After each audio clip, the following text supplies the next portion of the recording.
Welcome everyone to the January meeting of the ITS committee. We will go ahead and call this meeting to order at 1:32 p.m.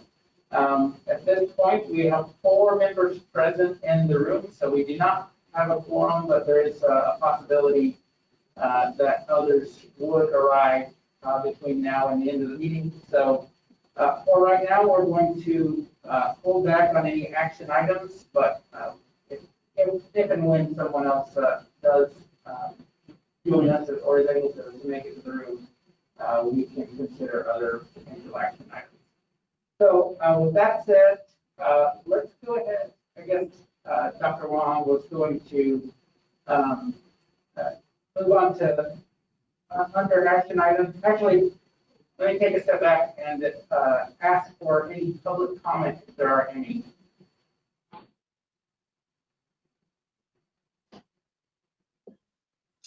I don't see any in the chat. Okay. As is pretty typical, no public comments today, and we will move on at this point, skipping over to action item C. And I'll give it to you, John. All right, thank you, Chair.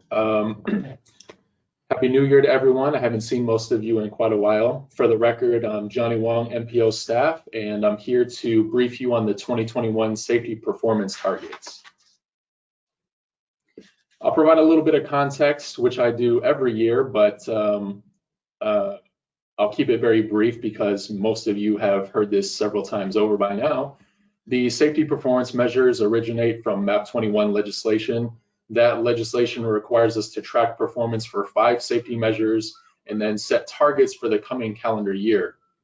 The federal reporting requirements are that the measures and targets have to be calculated using 5-year rolling averages, and that 5-year average has to end prior to the year that the targets are due.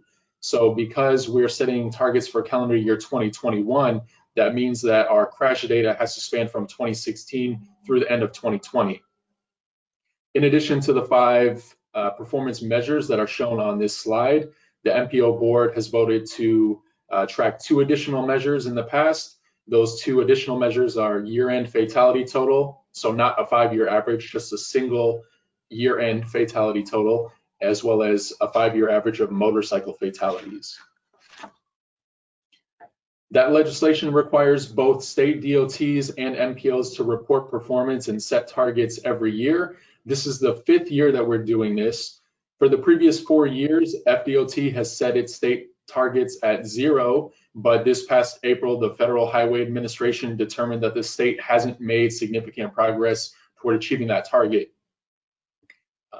It's my understanding that DOT and the Federal Highway Administration are working in consultation to help the state adopt some meaningful, data-driven, and realistic targets, but those targets haven't yet been finalized. So whereas normally we allow the state to kind of take the lead and set their targets the previous year, and then we have 180 days to then set our targets, we're taking the lead this time. We would like to have our targets adopted by the board prior to February 26th. And then at a future date, which hasn't yet been determined because of that finding of no significant progress, we believe that the DOT will review our targets sometime in the following year, and then the Federal Highway Administration will review the DOT's statewide targets that same year. As I mentioned already, this is the 5th time that we'll be forecasting safety performance and then set the targets, but this is probably the first year that myself and my team are a little bit less than confident in our projections. Every January we do the same, we use the same methodology, and we project what the crash rates and what the crash totals will be, and we're usually pretty close. But last January we felt confident in our targets, and then by mid-March our assumptions were thrown entirely out the window. So we're feeling a little bit less confident in our projections due to all of the uncertainty regarding economic recovery and traffic volumes. But what happened last year, of course, the big story was the pandemic and how COVID and the protection measures that were taken affected travel behavior. What we saw was a drop in traffic volumes somewhere between 10 and 20% from the months in late spring through kind of like end of summer.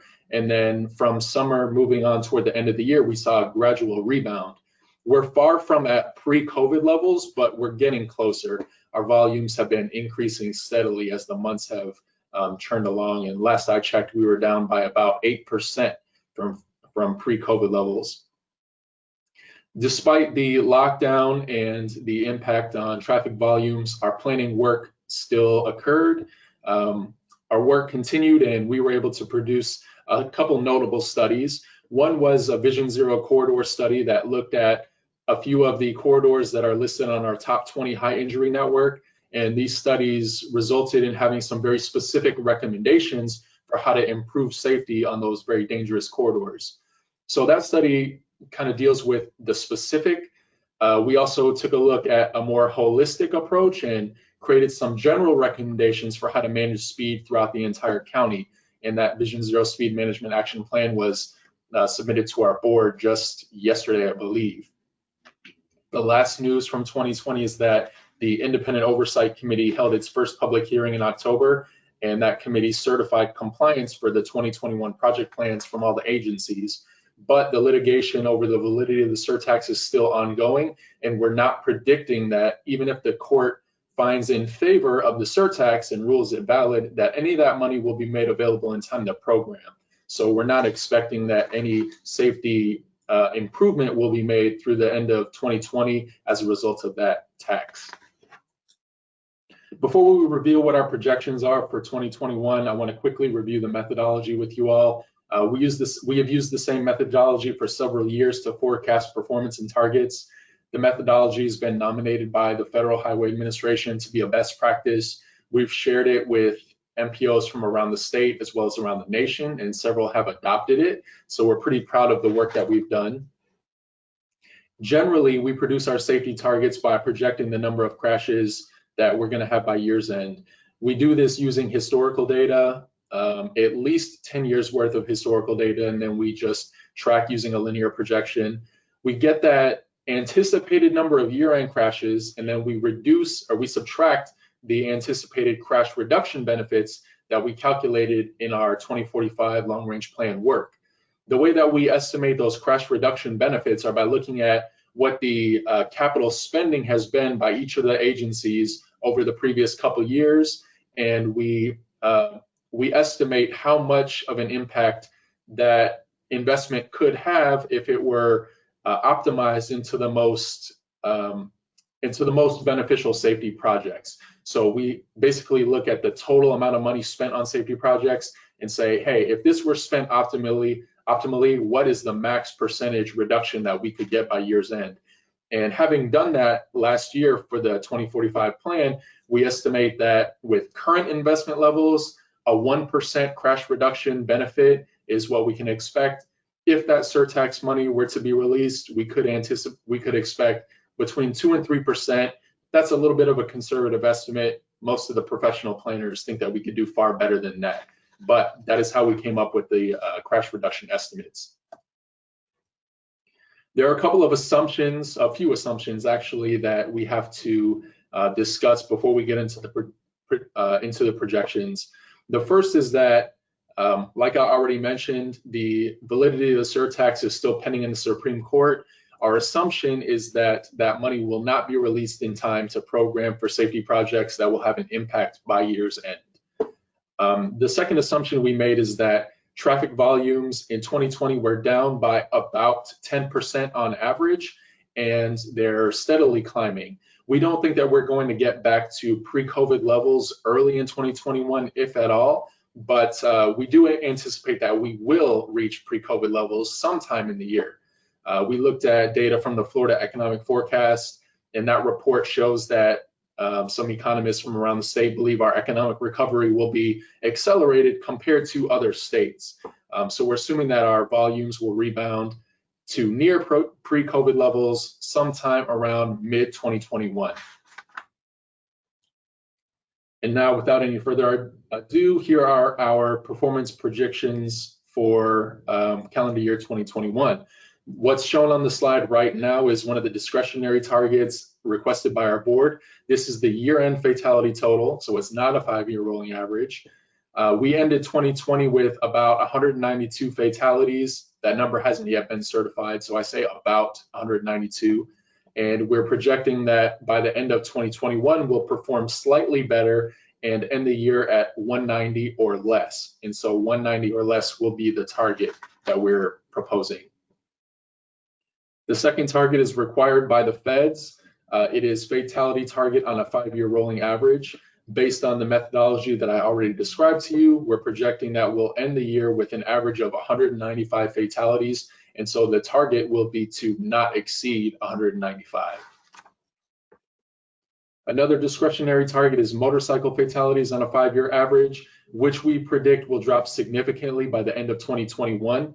The reason why the figure for 2016 through 2020 was really high is because 2019 was an abnormally high year for motorcycle fatalities. In 2019, we had a record number of motorcycle licenses issued. We also had a record number of sport bike registrations, and those two pieces of data in combination tell us that this is probably folks who are purchasing a motorcycle for recreational use. The new licenses issued suggest that it's not folks using a motorcycle as their primary mode of transportation. And with the economy kind of suffering as a result of what happened in 2020, our sport bike registrations dropped significantly and the registrations dropped significantly. So we're assuming that it'll kind of stay stable and drop. We ended the year 2020 with less than half of the motorcycle fatalities that we saw in 2019. 2019, we had 52 or 53, and last year we ended with 25. So we're expecting that that trend will continue as a result of the economic recession and a gradual recovery. Our fourth target is average serious injuries. Based on the methodology of a less than one or about a 1% crash reduction, we're projecting that we will not exceed 1,201 serious injuries on a 5-year average. The next target is non-motorized fatalities and serious injuries combined. These are bike and ped fatalities and injuries. We ended 2020 with a pretty high number. The previous year, we projected that we would end the year with an average of 222. We came in much higher than that at 229. That kind of makes sense based on what happened as a result of the COVID lockdown. A lot of people were turning to walking and biking as active as a form of recreation. We also had a number of folks using active transportation as their primary mode of transportation. And with the increasing number of cyclists and pedestrians riding on roads that we already know to be less than safe, it just kind of makes sense that we would see a spike. So that's kind of attributable to the lockdown for the most part. We're anticipating that by the end of calendar year 2021, we will end with 230. And so our target will be to have less than 230 fatalities and serious injuries. We're almost done. The next target is our fatality rate per 100 million vehicle miles traveled. This target or this projection has kind of fluctuated over the years. Based on the methodology and our assumptions about volume through the end of this coming year, our target will be to not exceed a rate of 1.38. And lastly, our serious injury rate per 100 million vehicle miles traveled is projected to not exceed 8.49. This trend has been pretty stable over the past decade. We've been dropping the rate each year by a fairly good portion, or a fairly good amount, I should say. Granted, the two targets that I've just discussed, the serious injury rate and the fatality rate, really are a function of what our volume will be in 2021. And we had to take a number of assumptions about what the recovery will mean in terms of people driving on the road. We won't have any really good data until the summertime. So we can check in on this at a date later in 2021 to see if our assumptions are holding, but we didn't have any data that we feel very strongly about. So these two targets kind of come with a little bit of an asterisk. And before I wrap it up, I'll just do a report card of what our projected targets for 2020 were and what we ended the year at. So when we adopted targets last January, the target for fatalities was 209. We exceeded that target by a good deal. We ended with 192, so we did meet that target. Our second target of fatality average, we set the target at 204 and we met that at 202. We set a target for the injuries at 1255 and we hit that exactly, so we met that target. Motorcycle fatalities, we anticipated that we would have 44.5 and we ended the year at 40.2, meaning that we met and exceeded that. Our non-motorized fatalities we projected would be 222, and as I mentioned already, we failed that by a great margin as a result of folks using active transportation from COVID. So we ended with 229 and we failed to meet that target. The fatality rate we projected to be 1.41 and we just missed it at 1.45. And finally, our serious injuries, we projected a greater drop than what we saw. We projected that it would be 8.7 and we ended with 9. However, that of course is also a function of our assumptions about VMT. So I'm not sure if anyone walked into the room to give us a quorum, but if we do have a quorum in the room, our recommended action is based on the adopted methodology to approve the calendar year 2021 safety targets. If there is not a quorum, I'd be happy to solicit any questions or feedback, and I'll do that at this time.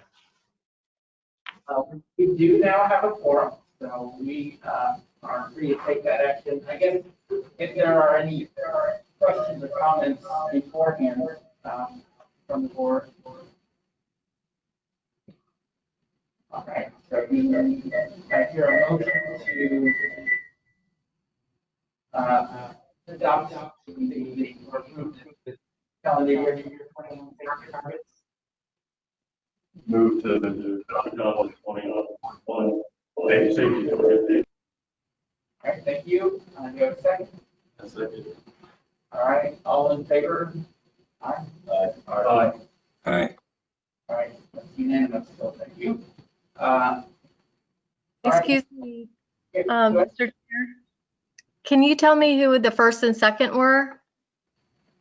I think Troy Troy, Finch was I made the motion. City of Temple Paris. Fred Baxter, City Plant City second. thank you.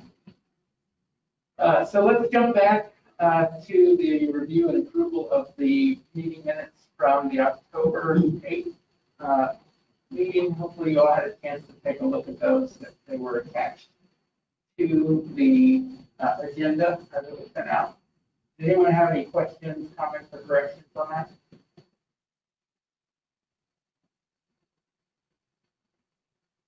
Okay, so do I hear a motion to approve the minutes? This is Jeff Sims, PTC. I'll make the motion to approve the minutes. Okay, can I get a second? Second. Troy Finch, City of Temple Paris. All in favor? Aye. Aye. Aye. All right, again unanimous, so we can move on to the next action item, which is a review of the attendance and declaration of vacant seats.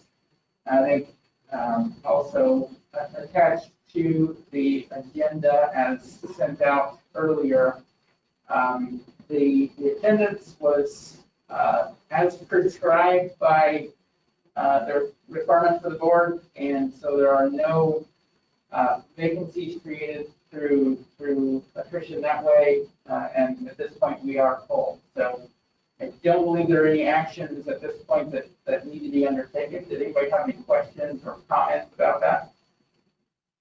Yeah, the City of Plant City alternate Jason Bujak will be removed and we will be seeking an alternate in his place. Okay, and I think the process for that is to send a letter. Dr. Wong, should that be addressed to you? I don't remember. Yes, that's right. I've already chatted with Fred about that. Just for everyone's knowledge, the process for nominating either a replacement primary or replacement alternate would be to have someone from the staff to send me a letter. We present that to the board, and if that nominee is approved by the board, then at the next meeting, that person would be able to attend. So we will await that letter from Plant City, and otherwise we are full at this point. Next on the agenda is the election of officers for 2021. We're required each year to either nominate new or reaffirm officers as they fit. So do I have any nominations for chair for this year?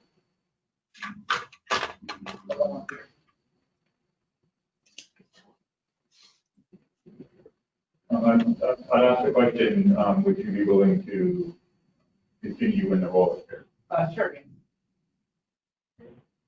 I nominate Brandon Campbell, City Council. Okay, thank you, Troy. Do I hear a second? Second that. All right, thank you, Fred. All in favor? Aye. Aye. Aye. All right, how about for our vice chair? Currently that is Brian. I don't know, in his absence, I don't know. Or Brian, are you on, are you joining remotely? I'm remote. Are you comfortable with remaining as the vice chair? Sure. Okay. Do I hear a motion to nominate Brian to continue as the vice chair? I'll nominate Brian Gentry. Thank you, Jeff. Do I hear a second? I'll second. All right, thanks again. All in favor? Aye. Aye. Aye. All right, and then the last officer position is the officer at large, and Jeff, you are currently serving in that. Are you comfortable serving in that position? Sure. Okay. Do I hear a motion to nominate Jeff Sims as the officer at large? I nominate Jeff Sims with DPC as the officer at large, Troy, City of Polaris.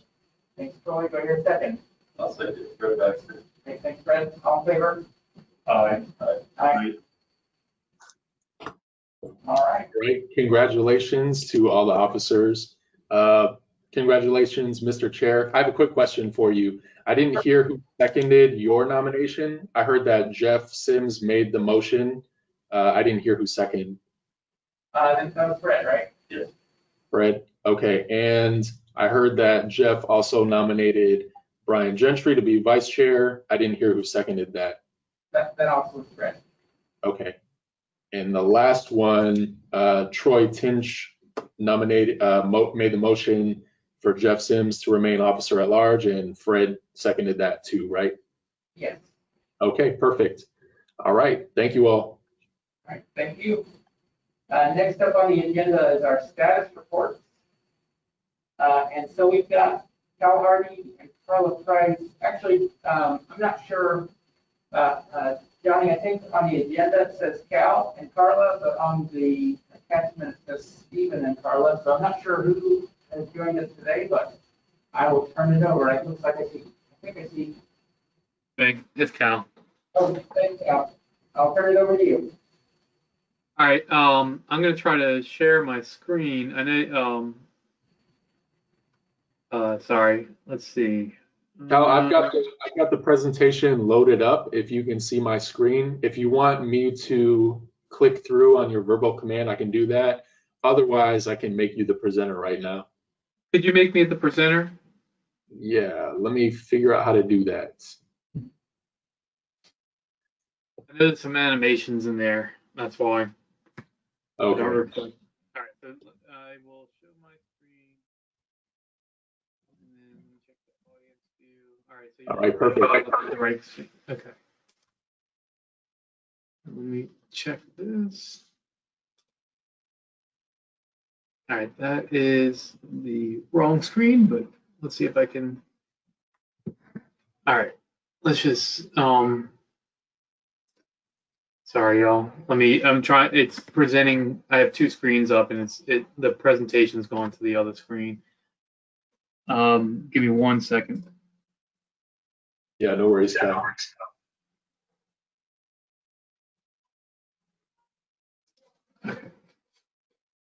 All right.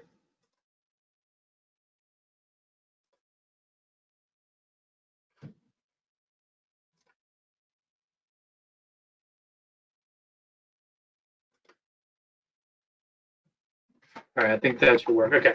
So, all right, well, thank y'all for having me. I'm Cal Hardy. I'm the City of Tampa Transportation Capital Project Manager. So my role at the city is the roadway projects. I'm kind of Brandon's counterpart. Brandon is over the smart mobility, but I'm on the transportation engineering side.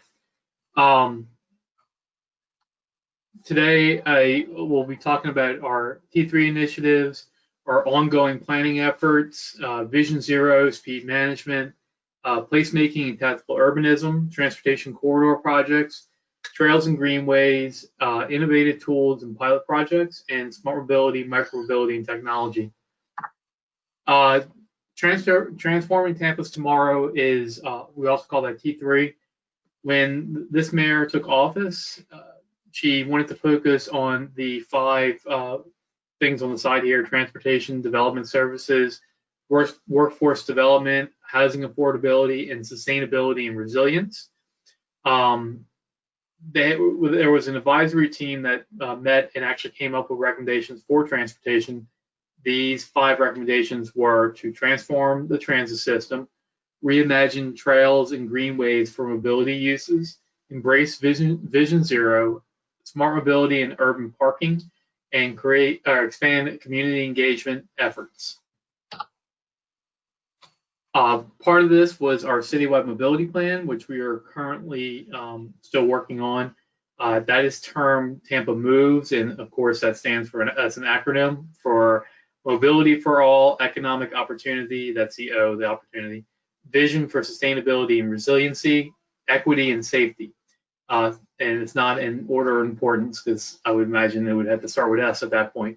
But some of the first tasks that we're doing is our Vision Zero action plan, and we will be having some visioning and listening sessions through early 2021.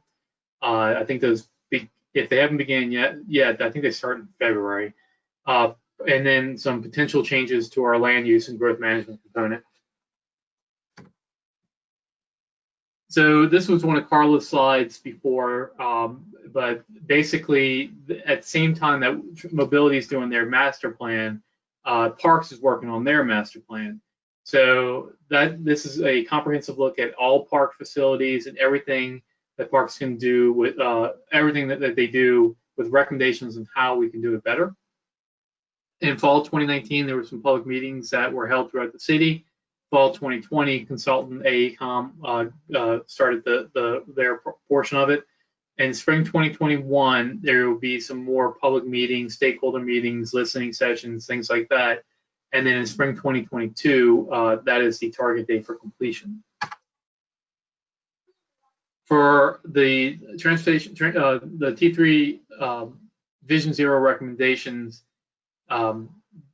the ones that they came up with is adopt Vision Zero as a citywide priority, join Vision Zero network and create action plan. That is the action plan that I talked about earlier, is our first step of the mobility plan.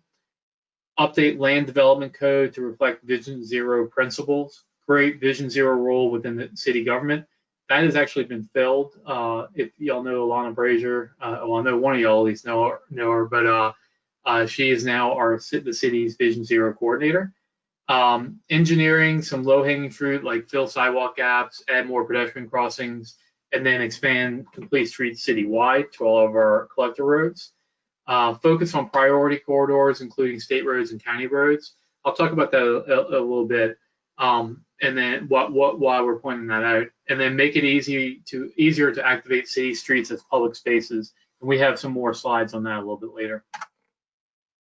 All right, so Vision Zero corridors, the top 20 Vision Zero corridors that we're trying to focus on are, they're color coded on the left. The green, or that light green color, corresponds with the darker green color on the map, but those are all state roads. The pink magenta color are county roads, and the blue color blue corridors are city roads. There's only 2 city roads on there, McDill Avenue and Interbay Boulevard. Both have projects programmed through All for Transportation. Interbay is actually, we're moving forward with that through, accelerated that project through multimodal fees because of the lawsuit that's holding up the surtax funding. But the reason why I mentioned that on the last slide about state and county governments, with All for Transportation surtax funding, we're able to do a lot more locally funded projects on our own. So basically, we right now, our main source of funding for our corridor projects is going to be through HSIP, Highway Safety Improvement Program, or Transportation Alternatives. So with that comes a much longer timeline and a little bit more red tape from the federal process and everything else. But what we hope to do is with our All for Transportation, even though we'll still go after federal funds, we can fund a lot more locally and then try to request the federal funds for the state and county roads so that safety projects can be done on that. All right, so Vision Zero, everybody's seen the little graph to the bottom left, I'm sure, but basically the point is the severity of pedestrian crash is greatly or mostly influenced by the speed of the vehicle. So we do have a citywide speed limit reduction program where we're trying to lower speeds on our collector roads where appropriate at 5 mile per hour increments. Additionally, we reinforce these with engineering treatments such as Bayshore Boulevard is actually a pretty good example of this. This picture on the right, which is Bayshore, does not actually show the treatments, but if y'all been out there lately within the last 2 years, you probably noticed that there's kind of some buffer. That we added a buffer to the bike lane, and we actually, the inside striping, we actually buffered as well. We kind of did a concentric narrowing of the lane so that we didn't disturb the pavement. But and we added a bunch of extra RPMs there to kind of act as a auditory and tactile reinforcement to the any kind of speeding.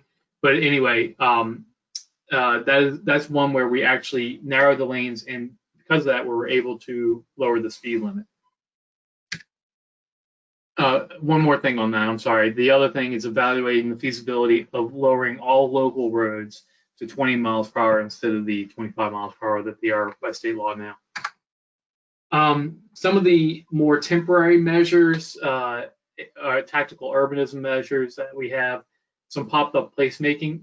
We had already had a parklet program, not a program, but we had already had some parklets throughout the city where you take parking spots and kind of use them for other uses rather than parking a car.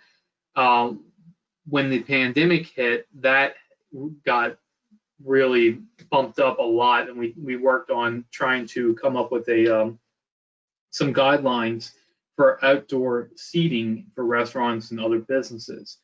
So that parklet program really got expanded, and it was really vital for, and continues to be vital for during the pandemic.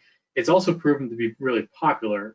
So even after the pandemic, I'm sure that some of these items will stay along, even though they might not be needed for social distancing, but for other uses or other purposes.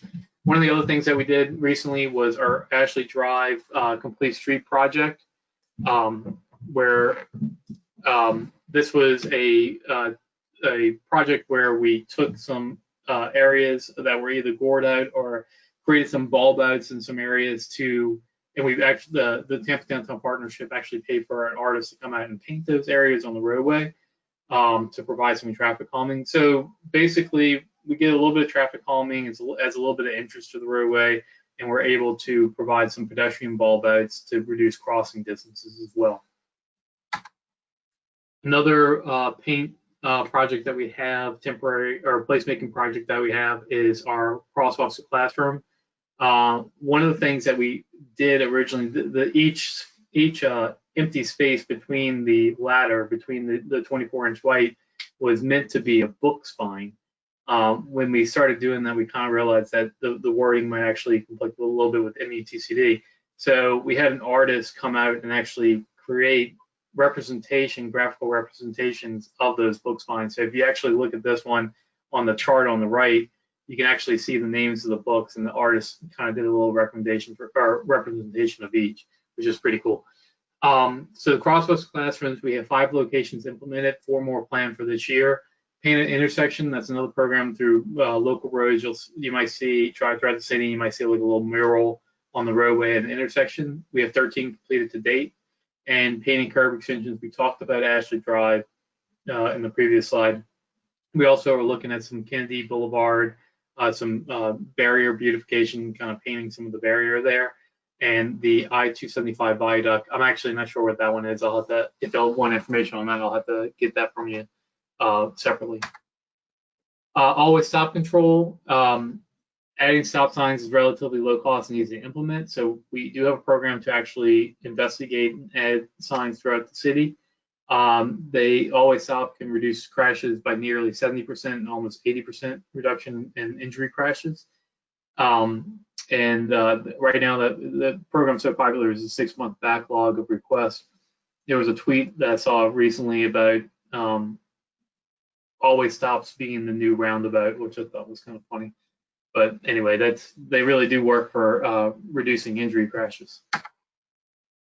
Okay, so I got some before and after pictures of some of the projects that we have. Hyde Park Avenue, this is the before image. You can kind of see there's really no delineation, very wide lanes. Just looking at some of the safety features, no real parking or bike lanes or anything like that.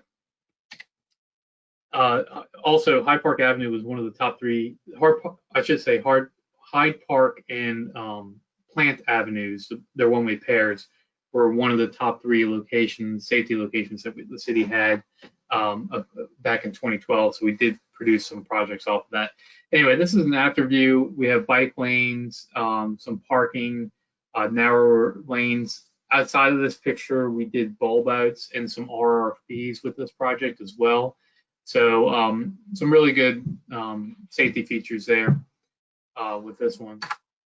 Hampton Terrace, our Vision Zero program doesn't just stop at collector roads. We actually look at neighborhood and local roads as well. In neighborhoods where we are going to resurface for maintenance needs, we've kind of revamped that program to be a neighborhood improvements program, where we actually look at some of the other needs that they may have, such as sidewalk or intersections or traffic calming or things like that. So, and this one, we had a huge amount of complaints on this one road that connects to it. This is right by Nebraska Avenue Publix, and this is the road, the side street that the Publix is on. So they get a lot of cut-through traffic trying to get to Nebraska or to that Publix. So what we did here was we did a series of 3 raised intersections on this road. We also added some splitter islands and kind of like a striped shoulder unofficial walkway that can be used by pedestrians around. There's a lake in this neighborhood, so they can use it as a walkway. So this is one example. We have another one in Ridgewood Park that's coming up this spring, where we'll be adding mini roundabouts as well and some other traffic calming treatments. This is just a second picture of that. City of Tampa road diets. So we have performed over 20 streets in 20 years. There's some roads that are actually missing here, but we include this slide just to let people know that this is not, we get, road diets are kind of hard to quote unquote sell to the public sometimes. They're just not intuitive when you think about it, but really we have a lot of those 4-lane sections throughout the city, and a lot of it was just because that was the standard engineering practice at the time, but the traffic can easily be accommodated on a 3-lane section or even more efficiently in sometimes. Beta Bay actually, that project didn't go through, but the study that we did actually showed that traffic would be improved with with the road diet and some other intersection improvements that we were planning. So even though the study showed that would be improved, it kind of became a political decision there. One thing of note on this is that all these roads have had, since their implementation of the lane diet, where we went from 4 lane to 3, all these roads have increased traffic. So that's one thing that we like to tell people, you know, this is nothing new, and this has worked elsewhere. Traffic's increased and crashes have dramatically increased. Nebraska, I think, has had like a 67%, I believe, reduction in crashes and a 10% increase in traffic. So they work really well. These are a couple of Carla's slides. Tampa's Greenway and Trails Master Plan. They do have one now that's being updated as part of their master plan. And these are just a few sections, or a few pictures from the existing master plan that they have. In addition, they have kind of some sub areas where they have graphics showing the complete trail network. The one inside, this is one from South Tampa. It's hard to see, but there is some dash areas like here through McDill Park that is proposed. And some of the purple and the dark orange are existing. So part of the reimagining, the T3 recommendations for transportation was to reimagine trails and greenways. So our Parks Department, the Trails program actually resides under our Parks Department, but they are working on implementing those recommendations. And the 4 key points that the recommendations say is to integrate, update, ensure, and develop. So basically what that means is that trail planning should be integrated with transportation planning, implementation, and operations to be a useful part of the transportation mobility network. Some other existing trail networks. Carlo had these slides in here just to kind of show the different types of trails that the city has.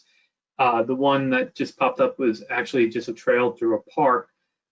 You know, there's different types of trails, and not all trails look alike, but this one's through a city park. This is the Courtney Campbell Trail, and although that facility, I believe, is maintained by FDOT, the shelters were designed, constructed, and maintained by the city of Tampa. So there's little shelters that you see along there, along the city side, or parks facilities. This is actually a trail somewhere in South Tampa. I think it's on Manhattan, but it's an area next to a corridor, a roadway corridor, so you can kind of see where we butt up against a park. They kind of pull it off from the road from a little bit. But parts of this trail, if this is Manhattan, are directly adjacent to the roadway.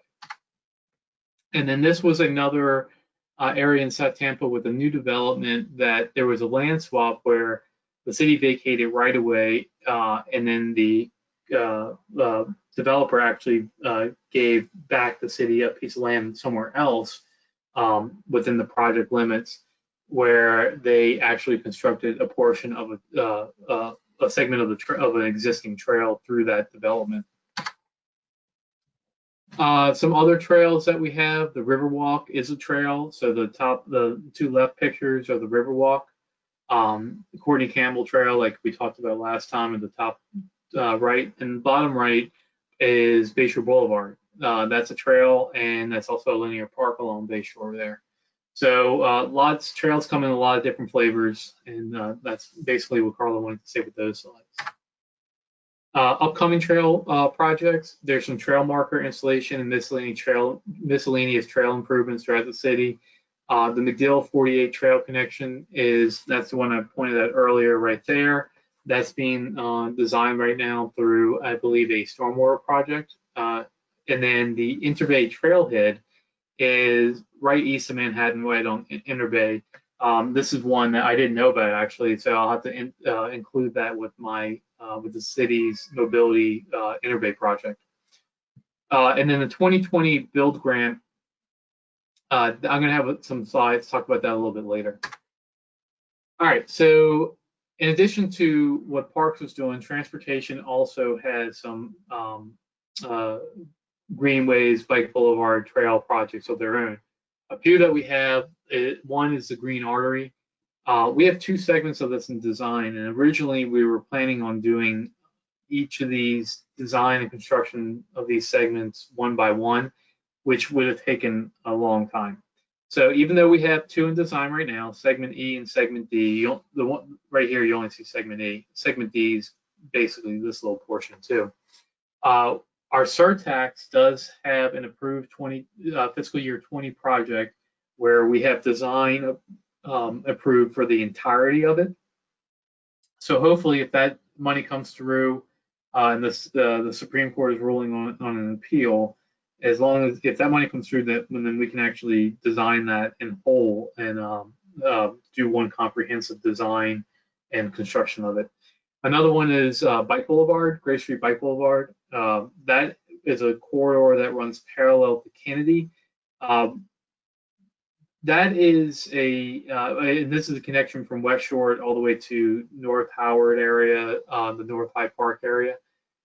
It's important on that one. One thing to think about is the city, when the city looks at a corridor and a complete street, if they want to do a complete street on a corridor, there's often not a lot of space to do everything.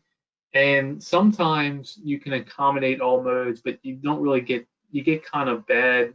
You can add some bike lanes, but the bike lanes aren't that, are kind of unprotected and stuff like that. The sidewalks are still narrow.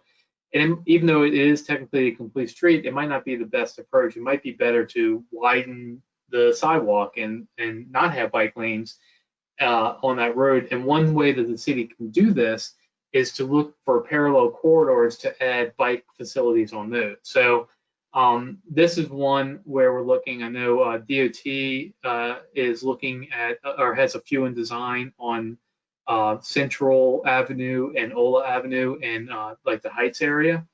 So I'm trying to get this one on the road first before DOT beats me on the one, so we can have that little feather in our cap. But anyway, we are in design for this one. Another one that we have upcoming is some unimproved right-of-way in the West Shore area called on Grady Avenue, and that's the trail on the bottom right.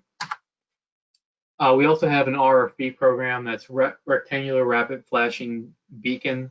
We have 40 RFBs installed to date, 100 plus more in proposed locations, and we are prioritizing schools.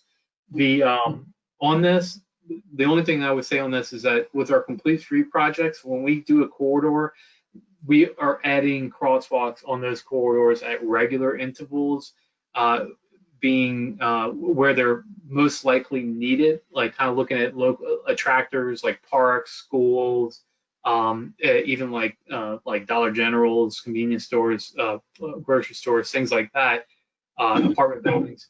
But in addition to that, this program kind of looks at it where outside of the collector roads and putting it in areas that we might have already a recent project or where we're outside of a upcoming project.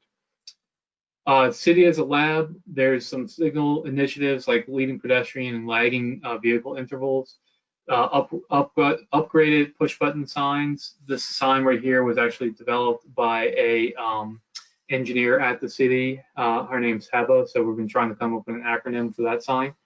Some street lighting system expansion driven by safety needs and LED conversion for higher visibility and sustainability. And then technology platform, incident ID and management and predictive analytics, and that's Waycare. That one I have no idea about, and I think Brandon probably have more information on that one than I would. So other pilot projects and tactical urbanism that we have. We are doing some separated bike lanes where we're putting delineators in the bike lane areas in the buffer. This project is to one, test the safety, but also to test the product itself. So this can add up. These products can add up in cost. So the city wants to make sure that they're durable, and this is what product we want to use for mass implementation. As part of this, one of the lessons that we learned is that our street sweeper will not sweep certain areas. So we are looking at investing in another street sweeper, and we had a couple of demonstrations already done on Bayshore Boulevard. So we're looking at one that can get up to 48 inches or below, or 48 inches or more. Some of the areas that we're doing, Bayshore Boulevard and Azeel Street, are some of the ones that are already there. We are about to install some next week on Beneficial Drive Bridge in Harbor Island area as a further expansion of this project. So those should be out within the next few weeks as part of a capital project that we recently completed there. Transportation capital projects. This map shows all the transportation capital projects, including surtax and other funding. The big thing is a lot of these are, this map looks busy because this is what surtax affords us. Without surtax, most of these would fall off. We do have the green artery is shown separately, and as is the that's the green line that goes around, and the Tampa streetcar is showed in gold there as well. But anyway, the programs that we have are complete street corridors, intersection improvements, neighborhood improvements, trails and greenways, maintenance, capital maintenance like bridges and seawalls, and special projects meaning streetcar, green artery, things like that. All right, so a couple other images. Flora, Nebraska is a project that the final plans are going out in February, and the overall, the project's planned to be start construction in March of 2022. And this is the before 4-lane section. This is a lane diet where we'll be placing a 3-lane section and then a bi-directional physically separated bike track. One of the things here, this shows here is a shared transit stop. This is a NACTO standard where it basically, this area is a ped/bike zone so that a bus can pull up and stop in the lane, and then pedestrians can get right on for level boarding. East Columbus Drive is another project that is about to start construction imminently in the next month or so. This project is one that we're really proud of, but if you look at the road now, this is existing. There is unmarked parking on the east side of the road, but generally what you have is when there is no car there, you have a 17 to 19 foot travel lane. So there is no speed control here. You also have tiny sidewalks, and it's you don't see this on a garbage day, but if this was a trash collection day, the sidewalks would have all the trash cans in them as well. These houses around here have 25-foot lot lines in some places, and they still have driveway cuts. So in addition to the trash cans, you have driveway cuts that don't meet ADA every 25 feet. So there's a lot going on in this corridor, a lot of deficiencies, and we tried to make it better, and this is the proposed plan. One, some bulb outs at intersections, and then some new crosswalks and rectangular rapid flashing beacons. But the big thing is that this original plan was to actually do 2 5-foot bike lanes and get rid of parking on one side. We completely pivoted on that. And what we're doing is actually bringing in the curb about 3 feet on either side to widen the sidewalks on both sides of the road to 8 feet. But at intersections, they widen that to about 16 feet with the bulb outs. Additionally, we keep parking on both sides because a lot of the residents didn't want to lose it. And this is kind of like, this area of Columbus is really kind of like a Main Street area, but that also physically narrows the lane to 11-foot lanes. And lastly, and one of the things that is going to be new and we're kind of excited about here is that these shade trees are going in along the corridor, but where they aren't at intersections, they're just in the parking stall, like where the parking stall would be. But what's cool about them is that these trees are also tree wells that take on stormwater. So in a light rain, the tree well will actually intercept the stormwater, and it will fill up and basically exfiltrate through the soil after watering the plant. During a heavy rain, it will fill up, and then the water will just bypass the tree well altogether and go into the storm drainage system. But we will get some nutrient load reductions and some pollution reductions from these tree wells. So that's something that feeds into our resiliency network. 34th Street was recently completed. This was, I mentioned Hyde Park and Plant Avenues was as one of our top 3 safety corridors. This was the second one. We had 5 traffic deaths on this corridor before we programmed the project, and during design we had another 2. So there were 7 in the last 7 or 8 years or so. So these were intersection crashes. As you can see, there's really not a lot of direction. We have this old style design where the flares have for the right turn lanes, and it's just stop control. And you can see some implementation of what we already tried to do with the little flasher on top of the stop sign and the oversized stop sign. So with that, anywhere where you see flares for right turns, it's usually a good area for a roundabout, and that's what we put here.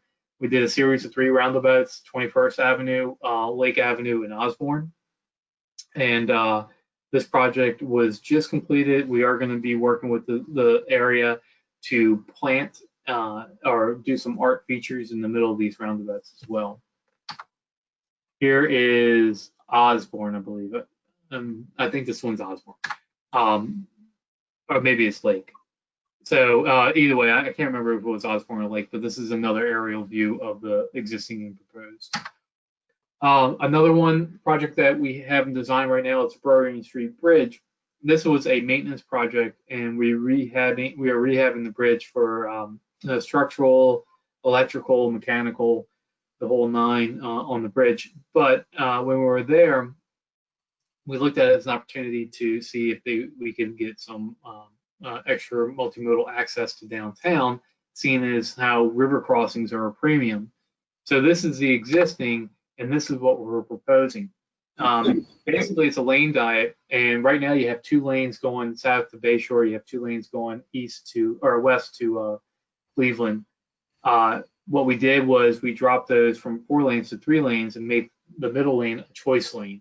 So not a large amount of reduction in capacity, but basically, if you're in the middle lane, you can either go either way. What that did was it gave us 5 feet on either side to widen the sidewalks. And another thing it did was we were able to move the traffic railing inside off of the outside of the bridge and actually between the cars and the peds. So you get a lot more space to ride or walk, and you also have a safer a kind of a barrier in between. And you also have a barrier for the pedestrian to the water now, because if you ever walked on that bridge, the traffic railing is so low, and you feel like you're about to fall into the water when you're going, and you're kind of trying to hug it because the cars are so right next to you. So this allows us to do a more standard tall barrier, and we're looking to actually match the barrier that we have on the Riverwalk and have this kind of, and you can see the lighting too that we have on the Riverwalk, so that this becomes our Riverwalk crossing. So that's one that we're really excited about, and right now this was a surtax funded project, so we're looking for other funding, but we should be wrapping up design towards the end of this year or middle of this year. So we should be looking at construction early next year. Florida, Tampa, and Vereen. This is our downtown core complete streets project. These are 3 streets within the downtown core that y'all are probably aware of. This is the existing Vereen with that 3-lane section on the bridge. It allows us to do a 3-lane section on the roadway. So you can see that allows us to do some buffered bike lanes with separated and physically separated with pilings, delineators. On Tampa Street and Florida Street, we're looking at traffic or physically separated bike lanes where the parking aisle is actually your physical separation. This is Florida. This is part of the same project. Same thing, some parking separated bike lane there. We have some bulb outs. This is probably the worst curb ramp we have in the city. If you ever walked by the Whiting Street Garage on Florida and Whiting, it's terrible. So we're trying to fix that and add some bulb outs and add some extra pedestrian space and safe space for bicyclists. We also coordinate with the county when they resurface roads within the city limits. Armenia Avenue, this project is adding protected bike lanes, parking protected bike lanes, just like I mentioned on downtown, and new RFB crossing, pedestrian crossings.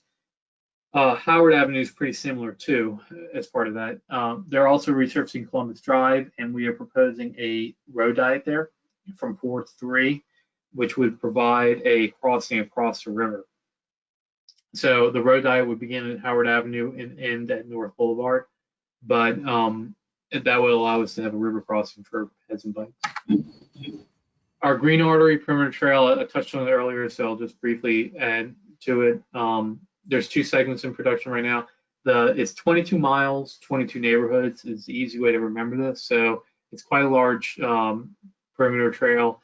It's a combination of bike boulevards, actual trail, on bike lanes. It's everything. It's basically a bike route, but we will be pursuing some wayfinding signs as part of the and branding as part of the design contract as well. And then our green spine is 4 miles and 15 years. It's a 2-way bidirectional cycle track that will connect Howard Avenue in the North Howard area by the JCC all the way to 21st Avenue right by Cascade and Pool. So if you've been downtown, this has been complete there. If you've been anywhere along Cass Street in the North Hyde Park area, you've probably seen it built. It's not completed there, but you can see a bunch of it being built right now. We're about to start construction on the portion between Nebraska and 7. And then we have the other portions are programmed to where everything should be done by fiscal year 24. And then finally, the West Tampa Multimodal Network. So this is the Bill Grant. A lot of people have been calling it the West Tampa or the West Riverwalk, which is a portion of it, but I kind of wanted to go through and tell you exactly what everything is. So basically, this is kind of a story map we put together and talking about what the project entails. And it kind of goes through all the things that we're trying to get out of this. But basically what we're looking at is at Bayshore Boulevard, this will go underneath the Platt Street Bridge and actually go out on the water underneath it. So there will be some portions of this on structure. It will connect to Tony Jannus Park, go on structure underneath the Broween Bridge. There's already a portion of this built here. Then continue along Tampa. I think this is going to be on land, this portion here, or maybe overboard. I'm not really sure. But and then go over on structure underneath the Kennedy Bridge. After that, it continues up past University of Tampa, and then Cass Street. We cannot get under it because of the rail connection, but it will go through the existing crosswalk here, and then continue either on land or on structure up here to past Julian B. Lane, past Blake High School, come out kind of close to Ricks on the River, and then come across and onto Rome. Now that's just a portion of it. The other portion of it is Columbus Drive River Crossing, which I talked about. We're kind of getting that ready right now, but that may change once the roadway has been lane dieted. We might actually pull that whole thing over to the south side of the bridge because we're trying to figure out how to get a connection on Columbus. And right now, the Columbus connection, the best thing that we can think about right now is like a wide walk trail on the south side of the road. There's also a planned portion of it on Ridgewood Park. This is on Ridgewood Park and Glenwood Avenue that will connect to the existing Riverwalk. And then finally, the last big component of this is 2 complete street projects. One along Rome Avenue from Columbus to Platt. And that's a complete street project to add either separated facilities or at least buffer bike lanes, trail, some kind of high quality, low stress bike network and pedestrian network to Rome Avenue. And then Platt Street as the same thing, looking at completely redoing Platt Street in this area from Bayshore to Rome. Currently, the ideas that we have thrown across are something like the Indianapolis Cultural Trail, but something real significant, a real low stress, high quality bike ped network through there. So that a lot of people, when they hear build grant, they think, okay, we're going to rebuild the Riverwalk, and that is part of it, but it's not all of it. There are other things as part of that project. All right. And then that's all I have. That the only other slide is just I can't, for some reason it's not popping up, but let me see. Okay, there we go. The only other slide I have is a slideshow. All right, just says thank you, and this is a picture of the mayor on one of the crosswalks classrooms that we've already completed. So at this portion, if y'all want to ask questions or anything, I can answer some questions if y'all have them. Questions, comments, yeah? What's that? I was asking you any questions and comments for you.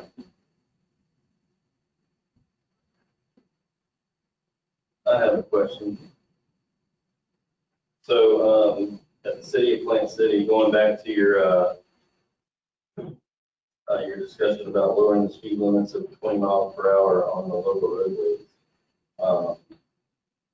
At the city, we've been kind of battling the same thing. We've been trying to lower our speed limits on local roads as well as subdivisions.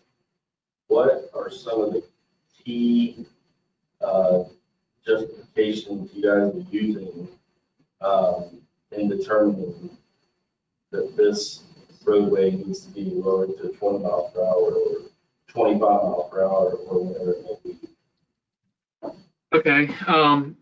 Yeah, sorry, I was leaning in. It was hard to hear, but I think I got you. The justification that we're looking at, so that's actually not mine. That would be on our planning group, but I know some of the things that we had talked about and discussed recently was localized traffic calming, and then especially a lot of our neighborhoods don't have sidewalk.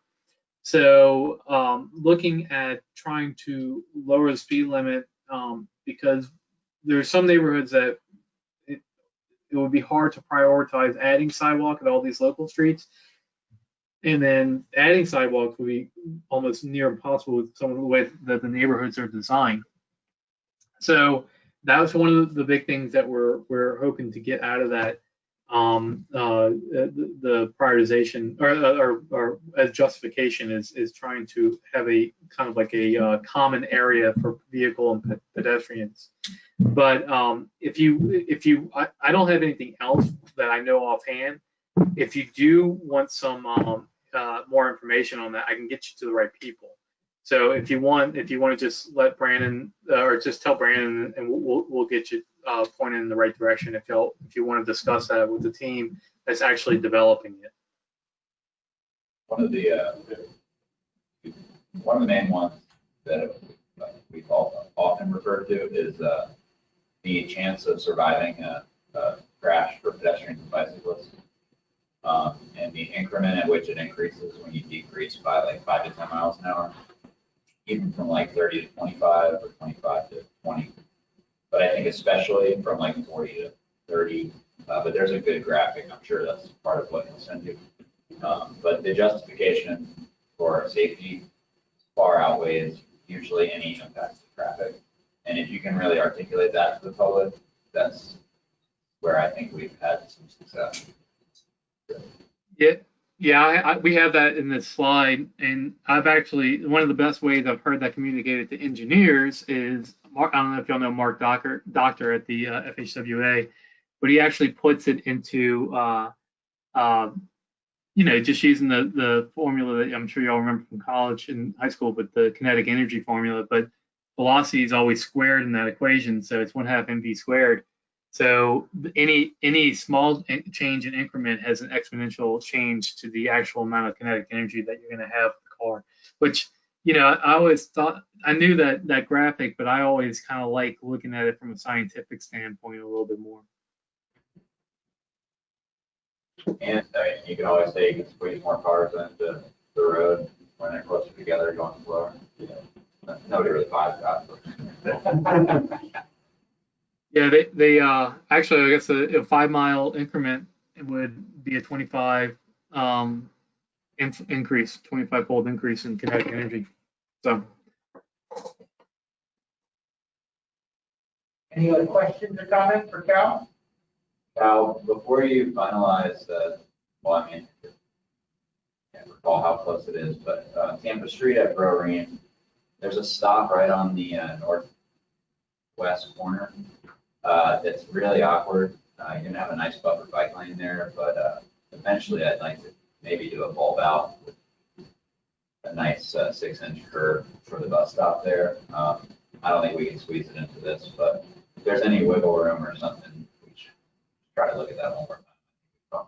Okay, I'll send the plans to you, Justin. I'm not sure exactly where you're talking about, but I'll go ahead and send that to you.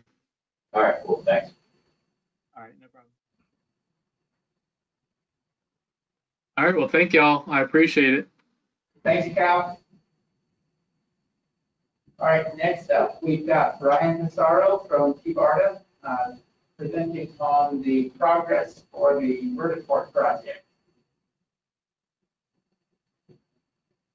Hi, just want to make sure, can everyone hear me? Yes. Okay. I'll see. Is Allison or Roger, are you going to pull up the slide?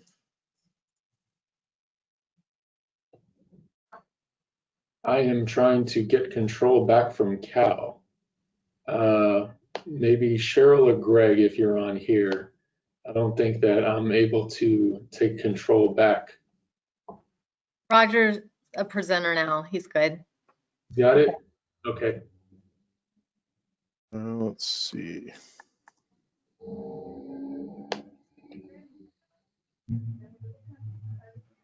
Hold on, it's taking me a minute here.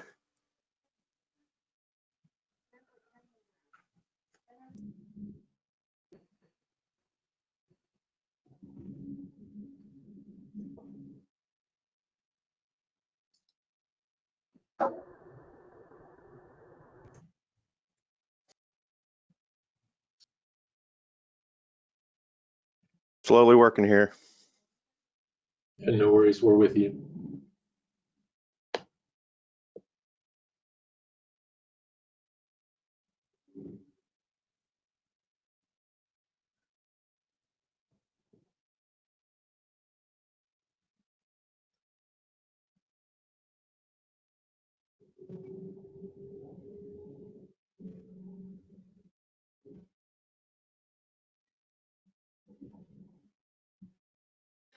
All right, can everybody see this?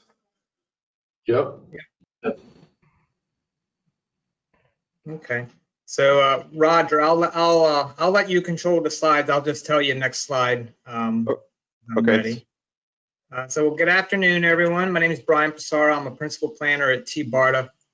Roger and I are here to talk to you today about some work that T-BARTA and Hillsborough MPO have been doing with NASA on a regional model that NASA is developing that helps identify best locations for air taxi vertiports. This work that we're doing actually stems from the Innovative Transit Technology Study, which T-BARTA did, and we wrapped it up back in July. If you go to the next slide.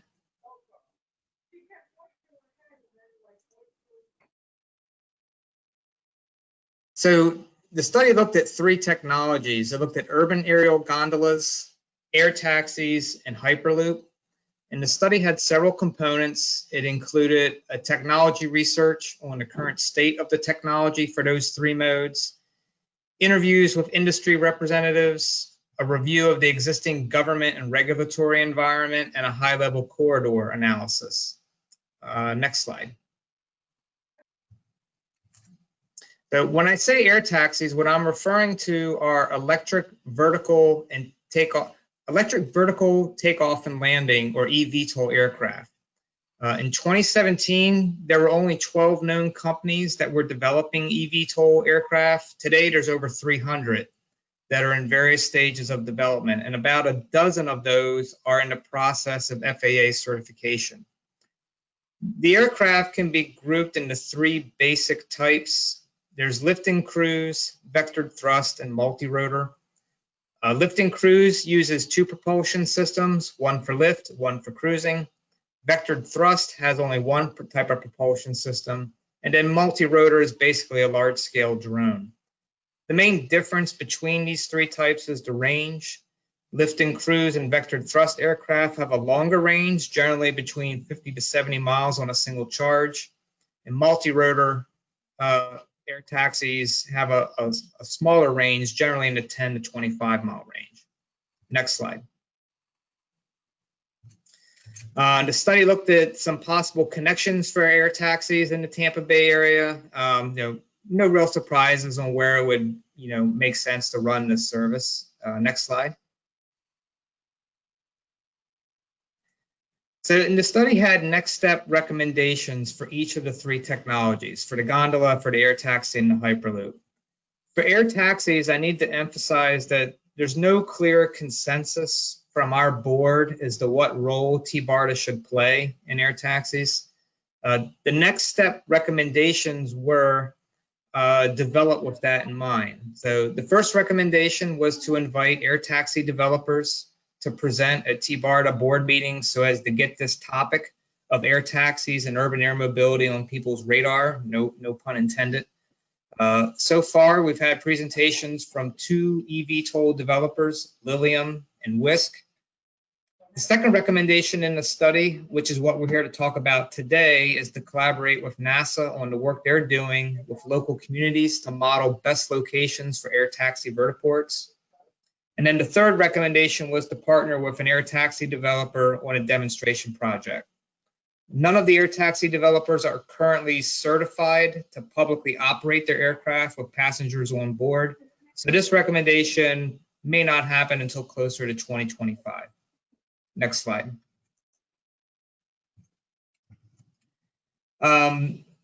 Last December, T-BARTA hosted a webinar on the topic of advanced air mobility with a group called the Community Air Mobility Initiative. We have the video and the slides from that webinar posted on our website.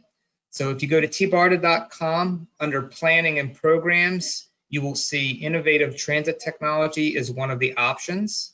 Next slide. And if you select that, on the next page, you will see webinar advanced air mobility is one of the options. And select that, that will take you to the webinar. So with that, I'm going to hand things over to Roger, who's going to explain a little bit more about the collaborating that T-BARTA and the MPO have been doing with NASA on this vertiport model. Thank you, Brian. Hi, everyone. My name is Roger Matthew. I'm the GIS project manager with the MPO. This project that we're working on is a collaborative effort with T-BARTA and NASA. We're in the very early preliminary stage of studying the various places and where to place an air taxi or a vertiport.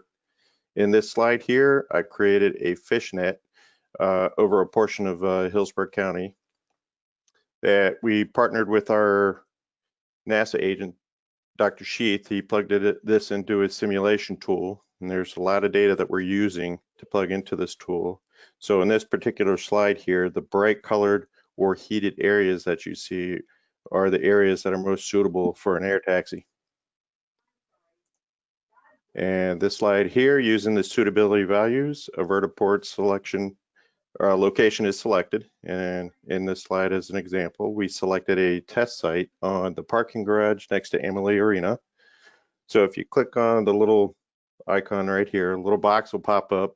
It shows you some of the factors that we look at. We're looking at fire stations, hospitals, land uses, zoning, being near or on the power grid, as the air taxis are going to be electric and they'll need a charging station to plug into. And this slide here is an example of the simulation tool. This is applied beyond Hillsborough County, our current test area. But here you can see some of the air taxis moving about some of the major cities in between in Florida here. And this model is also being developed in the state of Ohio and Los Angeles right now. And finally, we have our timeline. We began early December identifying GIS layers to incorporate into the model. We're doing some beta testing with Dr. Sheath and his simulation tool of sharing the data and model refinement. In April and May, we're going to be sharing this with the jurisdictions and partners for feedback. And hopefully in May, June, we'll be able to draft the letters and recommendations to the other committees, and hopefully by sometime between June and December, get the simulation tool and come back and present to all the committees and show you how the simulation tool works. And that's all I have for today. I'd like to thank you all for letting me present this to you. And if anybody has questions, we do have Allison Yeh, Brian, Dr. Sheath from NASA is also on the line to help answer any questions. Thank you.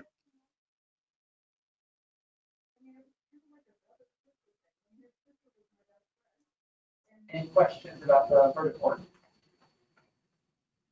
I have some questions. First of all, I think it's a fascinating topic. It's something, I don't know if in my lifetime I see it, and here it is already on the horizon.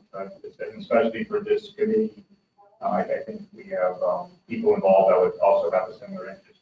I guess one of my questions would be is NASA and working with other MPOs on a similar type projects, and how has that been related to what these studies have found? The short answer is yes. I mean, not so much other MPOs, but they are working with other local jurisdictions. They're working with the city of Los Angeles, and they're also working with the Ohio Department of Transportation. Okay, interesting. And this is, I'm probably getting way ahead of the game, I realize that, but I'm just curious. I mean, I'm thinking of the Jetsons and all the vehicles flying around and so forth. Was any of this even talking about what the rules for transportation would be in the airspace? Basically thinking about accidents and running together. I mean, was that even a topic of conversation, or is that just down the line?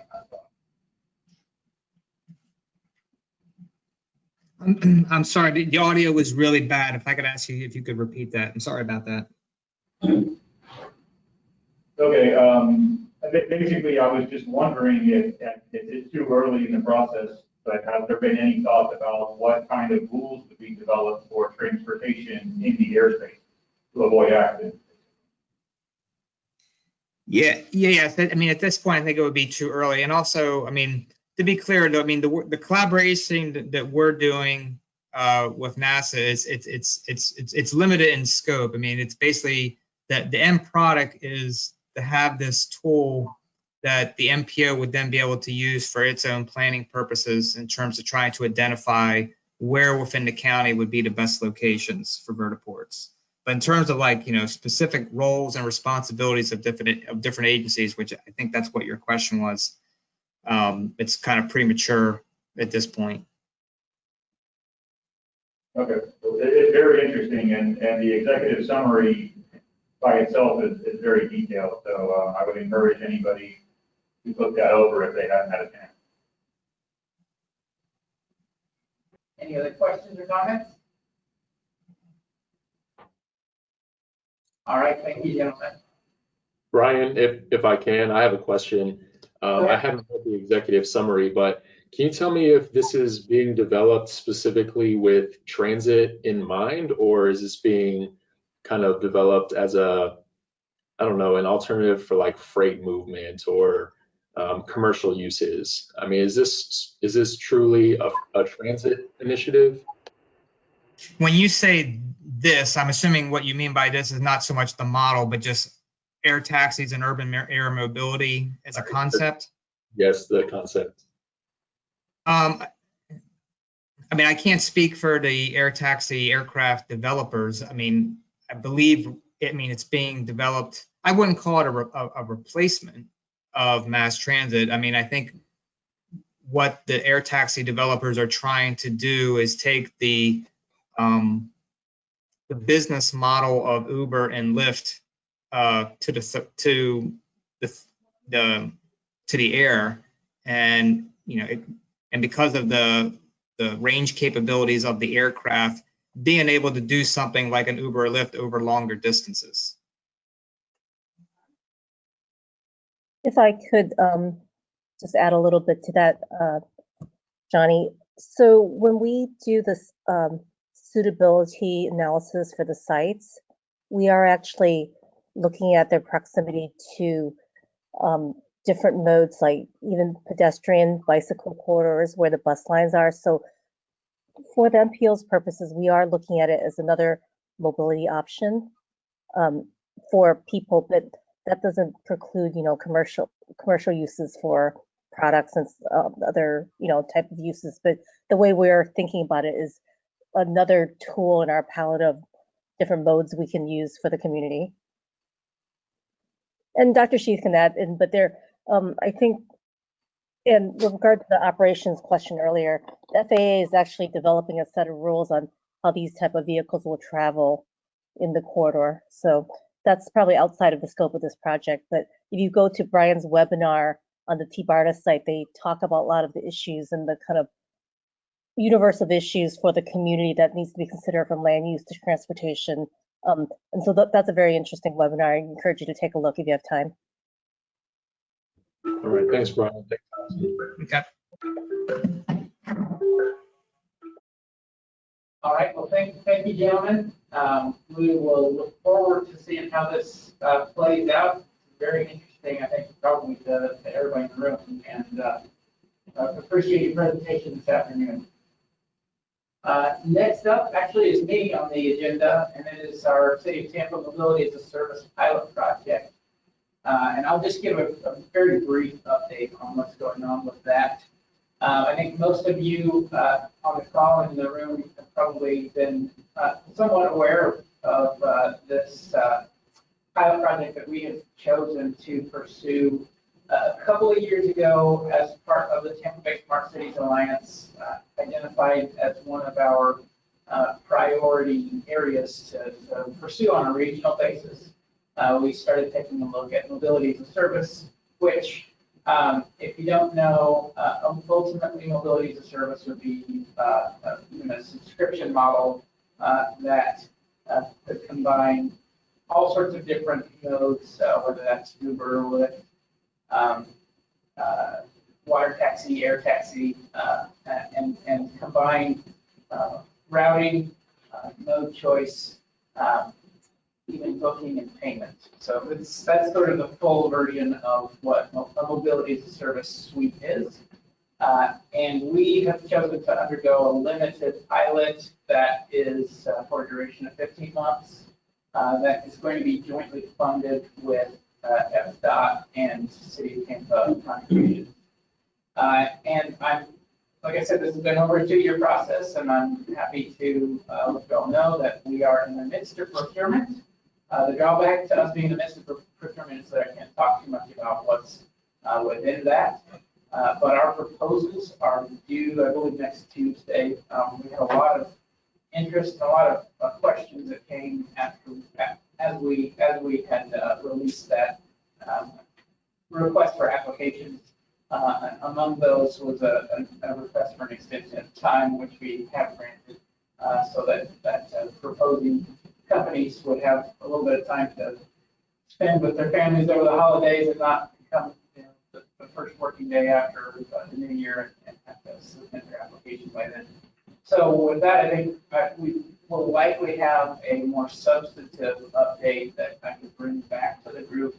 I'll say probably in 6 months at our July meeting or whatever the schedule is for our committee meeting over the summer.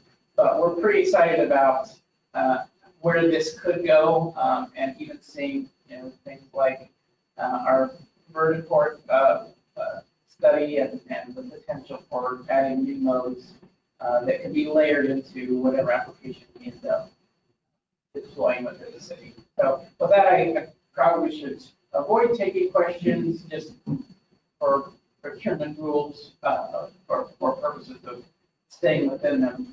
But I did want to make sure that you all are apprised of where we are in that process. And we're looking forward to evaluating those applications as they come in next week. So that said, we will move on to a reminder that our next meeting is scheduled currently for April 8th. And I presume that we'll have a similar setup to what we've done today, unless and until we hear from Dr. Wong that the rules for constituting a forum and whether we can do that online versus in person may or may not change, and we'll hope for an improvement in the overall situation within the pandemic between now and then, and hopefully we will return to normal operations and everyone will be face to face here at one of our upcoming meetings in April or beyond. With that said, were there any other last comments or old business that we have failed to address that we need to do? All right, hearing none, we will go ahead and adjourn the meeting, and we'll see you all back on April 8th. All right, thanks. Thanks, guys.